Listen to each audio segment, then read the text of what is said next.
I was laying on my own titty.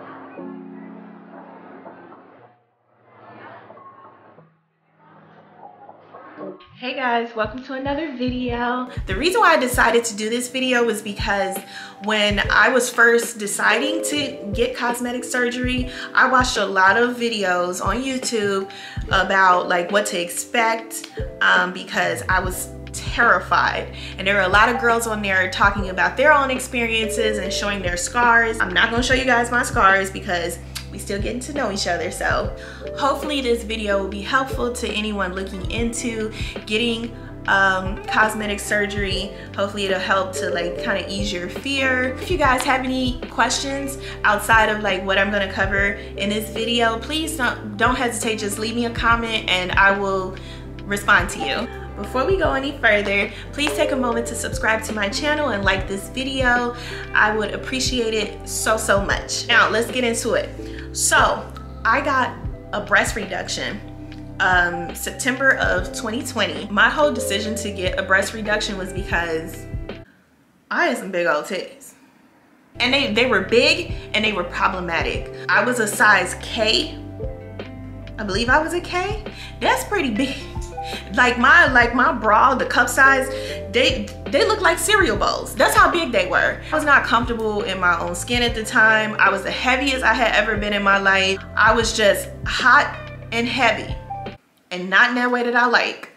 I was experiencing pain in different areas. I had scars underneath my boobs from my bras sitting on my rib cage under the weight of my breast. So I literally had scars right here at the top of my rib cage. I would always have imprints on my shoulders or in my back because you're literally carrying around heavy bags like all day. Back when I worked in corporate America, I came back from a party lunch, and for some reason I decided I was gonna rest my head down on my desk, and I kind of dozed off, and then when I woke up I'm like, man, I'm so comfortable. What is I was laying on my own titty. Well, look, I was standing on my own titty. Like my titty had sat up on the desk and I was asleep on top of it. Both feet too, both feet on. It was some big old things, okay? The final straw for me was my 29th birthday. We went to New York and we walked and explored the city, but my back was on fire. And my best friend who was with me, who also was part of the Big Titty Committee, she was like, you probably got on the wrong bra. Let's go to Nordstrom and get you properly fitted for a bra. So if you ever go to Victoria's Secret and get fitted for a bra, that is not a real fitting, especially if you're bigger than a D.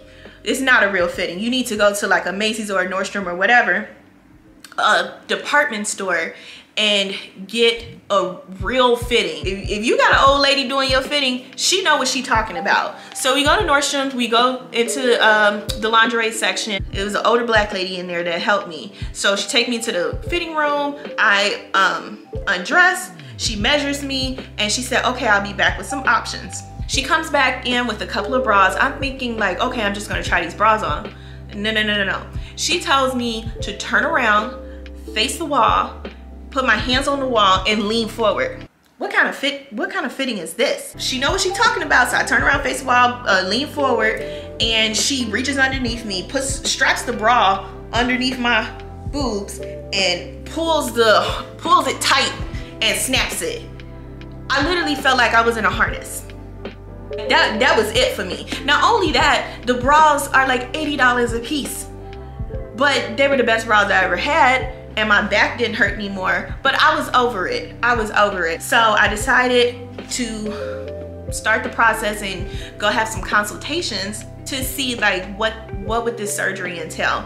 So I went to a couple of different doctors' offices, and what I was looking for was somebody that I felt really knew what they were doing, was going to give me a beautiful result, and who had really good care, really good patient care. So initially I wanted to go with a black cosmetic surgeon just because, you know, I want to support my people, and I've always felt like when it comes to doctors, I prefer a black doctor because I feel like they might, you know, have a certain level of care with are people. So I went to a black doctor's office for a consultation, and I had to wait 20 minutes in the waiting room past my appointment time. The nurse, she was either high or she was sleepy or both, I don't know, but she just seemed like she was like a zombie or something. The doctor herself was very nice. It was just, it didn't feel like, you know, like I'm about to spend a lot of money. I want the upper crust service here. So the doctor's office I ended up choosing was very bougie. All the people that worked there were just beautiful people inside and out, and they were very nice. My doctor was such a sweetheart. He's such a sweetheart. And I love this place. And something that you should keep in mind, I don't know how it is for whatever city it is that you live in, but in Chicago, the nicer places, they don't take health insurance. So you have to be prepared to pay out of pocket. Now, mind you, most of these places do offer care credit. Well, I think all of these places offer care credit. So if your credit is decent, you can do it on credit. I just paid it outright. My surgery was almost 11 grand. So, and they want their money before you on that surgical table. So you gotta be prepared for that. So I paid for my surgery beforehand. If you have huge boobs like I did, you'll probably end up getting the same kind of cut, which the cut is called an anchor incision. So basically an anchor incision goes, they cut around your nipples, and they cut down, and then you have incisions that go from the crease here down under and under your armpit. So it literally looks like an anchor. I know it's a lot, and thinking about being cut up that much is scary. It really is. But if you have a good doctor that knows what they're doing, the scars and the healing, it won't be a problem. It really won't. The day of surgery, my boyfriend takes me to the surgical clinic, and the nurse comes out to meet us. She tells him like what time to pick me up. I think my surgery is supposed to be over at 3. So my nurse was so sweet. She takes me to the room to like put on the gown and wait there for the doctor. The doctor comes in with his marker, and he marks every place where he's gonna do an incision. He talks to me and like just tries to like keep me calm, because I was terrified, y'all. I was terrified. I had never had surgery before, so I was terrified of even like just the thought of being put under. What made it even scarier was that if you went out in the hallway from the room where they put me to wait, I stepped out into the hallway a couple of times, and you could hear through the surgical doors in the surgical wing, you could hear people in recovery in there. And there was a girl before me who they were having an issue getting her to wake up. Yeah. All I kept hearing was one of the nurses back there like, come on, sweetheart, come on, honey, please open your eyes, breathe, breathe. What? Like, I literally stood in that hallway and waited. It took them an hour to get her to come to. Like, I waited because I want to make sure I know what I'm going into. Like, something you don't want to hear before you go into surgery is that the person before you is having issues waking up. Already committed to it. I had paid my money, and I'm like, said my prayer over myself. I'm gonna be good. I'm going in here and let them do this. I went into the surgical room with my nurse. It's very scary. There's a bed there, there's lights there, there's machines and all this other stuff. It's a very scary experience if you've never had surgery before. But my nurse laid me down, and she's like, don't worry about it, girl. I got you. You're gonna be okay. She was so wonderful. She was, you're gonna be okay. Let me put on some music for you. And the last thing I remember was hearing Alexa. I gotta whisper this because my Alexa be listening. I heard her. I'm not sure. See, she listen when she want to listen. Anyway, I heard her say play Beyonce, and I was out like that. I wouldn't even say I fell asleep, because it was just like, it literally felt like a blink. And then the next thing I remember was my nurse waking me up like, girl, you did so good. You gonna be so happy. I'm like, are we finished? Did we start? Your man is here. He came to get you. I don't remember any, like, it was over so quickly. And my boyfriend later told me that when the nurse called him she was like, oh, her titties look so good. She gonna be so happy you can come get her. Like, she was hilarious. She was so wonderful. Because my surgery was late, because the girl before me wasn't waking up, my boyfriend told me he was he got terrified because they didn't update him at all. They told him my surgery was supposed to be over at 3 and I didn't come out of there till like 6 o'clock. And then he said while he was waiting, an ambulance pulled in and he got scared that like something went wrong, and he had to get somebody on the phone that reassured him that everything was fine. My surgery was just running late. Now, your first night after surgery, keep in mind that you will not, they will tell you not to stay by yourself. Do not stay by yourself because you want someone there that can check up on you. So my best friend did come to stay with me, and she walked in with latex gloves. Apparently she came prepared to wipe me because you can't really move. So she came in there fully prepared to wipe my ass, to give me a shower and my medication. I'm like, I love you, girl, but no. You don't even really go, you know, do that after surgery because the medication that they put you on, the most you can do is pee.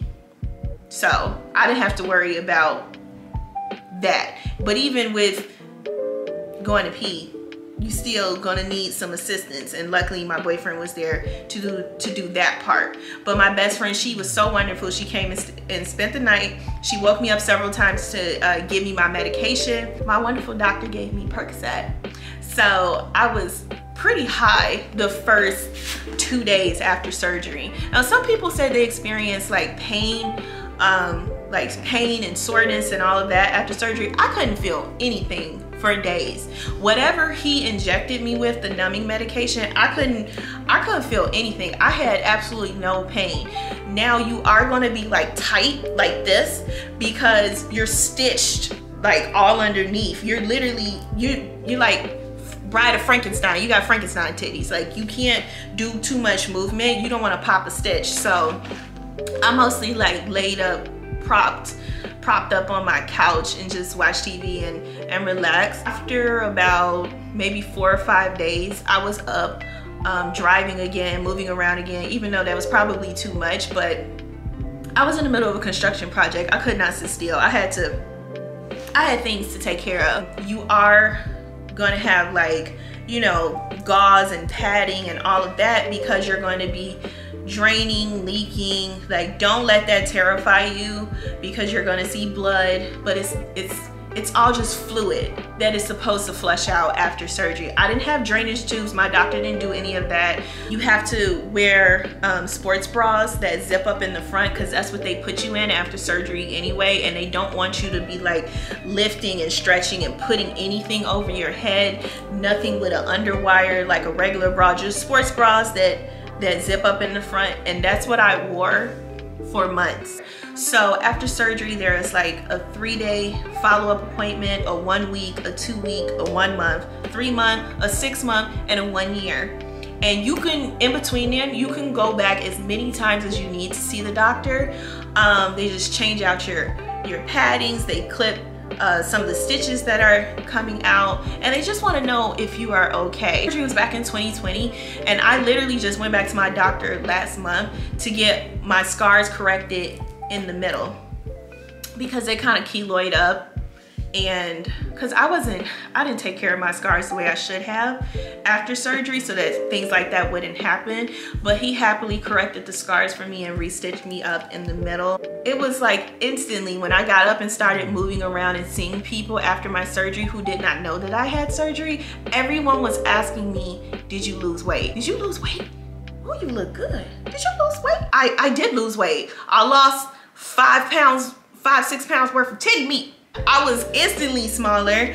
That summer, I was braless the whole summer, which is something I had never been able to do with them old titties. So getting that surgery was a blessing. I thank God that he had put me in a position financially to be able to do that for myself. It was literally a huge weight lifted off of me. You will have swelling, which is something that that scared me after surgery, was that all of this was swollen, like all of this. It looked like I had pecs. I looked like Johnny Bravo. Yeah. One of my aftercare visits with the doctor, I asked him, like, is this how it's supposed to look, or is this still swollen? He's like, no, it's swelling. Don't worry, it's gonna go down. You're not gonna look like that. I'm like, cause I look a little swollen in the chest, and this is not what I wanted. It's normal. It's going to go down. With the swelling, do not use ice packs. That was something I had to ask my doctor about, which I'm glad I asked him first. You don't want to use ice packs on yourself because the numbing medication is so good that you could literally burn yourself, like freezer burn yourself, if you're not careful, if you're not paying attention, because you won't feel it. So he was like, no, just leave it alone. Rest, sleep a little elevated, like a little upright, because it helps the swelling to go down. It helps like your circulation. After surgery, a breeze. The surgery itself, a breeze. One of the best things I could have possibly done for myself. That is it for this video. Again, if you guys have any questions on this whole process, because I know I covered a lot in this video, I think. I just want to talk your ears off. Thank you guys so much for watching. Please don't forget to subscribe and like this video, and I will see you in the next one. Bye.